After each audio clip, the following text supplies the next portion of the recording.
Good morning everyone, good morning. একটা সুন্দর বৃষ্টি ভেজা সকাল তোমাদের সামনে তুলে ধরছি। এই যে দেখো, বাইরে প্রচুর বৃষ্টি হচ্ছে। ঘড়িতে 11:30 মতো বাজে। প্রচুর বৃষ্টি হচ্ছে, প্রচুর বৃষ্টি। দেখো দেখো দেখো, প্রচুর বৃষ্টি হচ্ছে বাইরে। আরজুবি ফ্যামিলি নতুন একটা ভ্লগ নিয়ে আবারও তোমাদের সামনে হাজির হয়ে গেলাম। আশা করি তোমরা অনেক ভালো আছো, আমরাও কিন্তু অনেক ভালো আছি।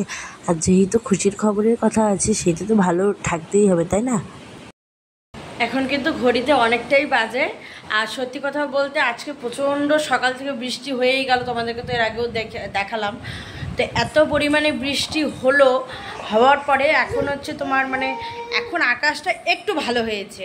একটু ভালো হয়েছে মানে বৃষ্টি কমে গেছে, হালকা হালকা রোদ, আকাশটা পরিষ্কার হয়ে যাচ্ছে। আর সত্যি কথা বলতে আজকে শনিবার, আর আমার রান্না কমপ্লিট। সকাল সকাল রান্না করে নিয়েছি। আর তোমাদের দাদা কিন্তু আজকে বাড়িতে নেই, ও গেছে মিটিংয়ে শিলিগুড়ি। তো আজকে মা মেয়ে আমরা দুজনেই রয়েছি বাড়িতে। তো সত্যি কথা বলতে মামামকে দুপুরের খাওয়া এই মাত্র কমপ্লিট করালাম। ঘড়িতে 2:45 নাগাদ বাজে, ঠিক আছে? তো আমার এখনও খাওয়া হয়নি।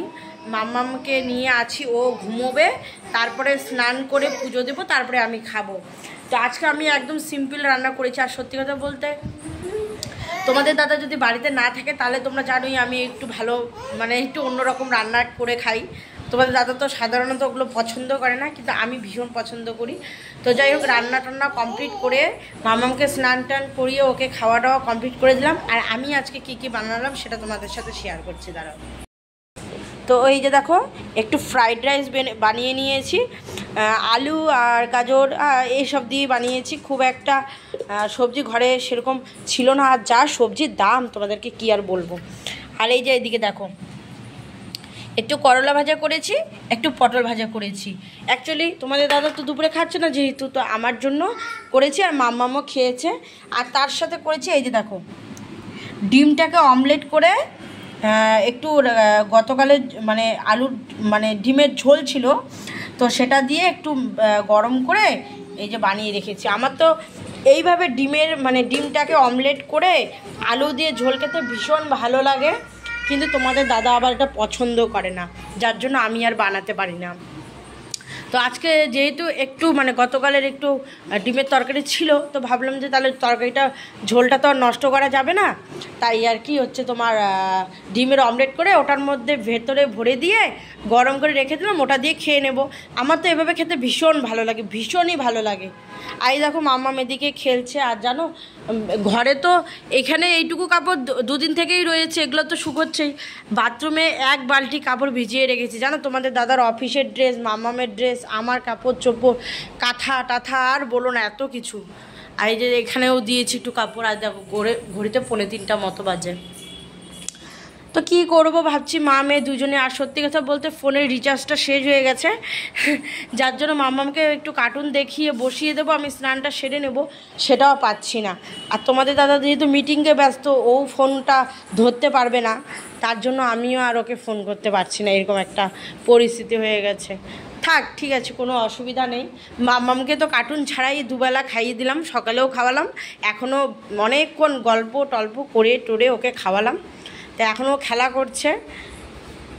আর এখন ভাবনা চিন্তা করছি কখন স্নানে যাবো। 2:45 প্রায় বেজেই গেছে। আর স্নান করব, ঠাকুর পূজা দেবো, তারপরে খাবো আর কি।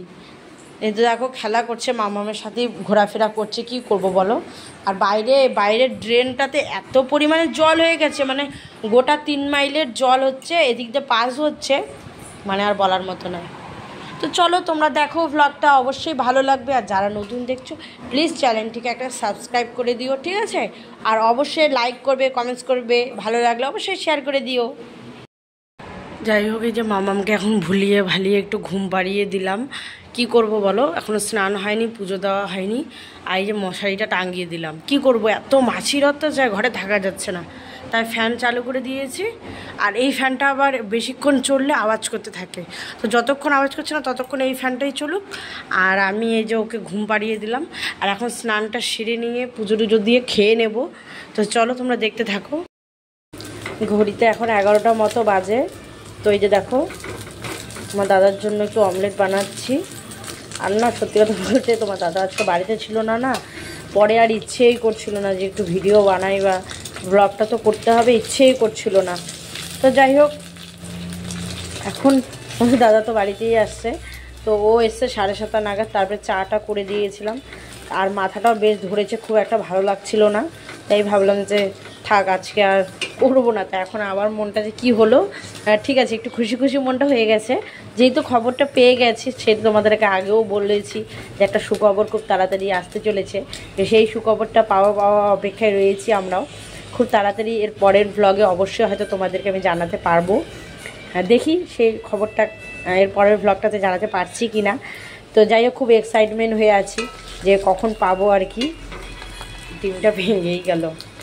আর এই যে দেখো, এদিকে একটু আলু ভাজা করে রেখেছি, মানে দাদা খাবে রুটি, আলু ভাজা ওর তো লাগবেই। একটু খুলছে না এখন। তো যাই হোক, অপেক্ষায় রয়েছি কখন সে সুখবরটা পাবো। আর মামামকেও জাস্ট খাবারটা খাইয়ে দিলাম, এখনও একটু কার্টুন দেখছি, তোমাদের দাদাও ফোন দেখছে। এই যে দেখো, একটু ফ্রাইড রাইস রয়েছে, ওটা খেয়ে নেব আমি। এই যে রুটি করেছি, দুপুরের ভাজাগুলো তো তোমাদেরকে দেখিয়েছিলাম, একটু একটু রয়ে গেছে, ওগুলো আমি খেয়ে নেব।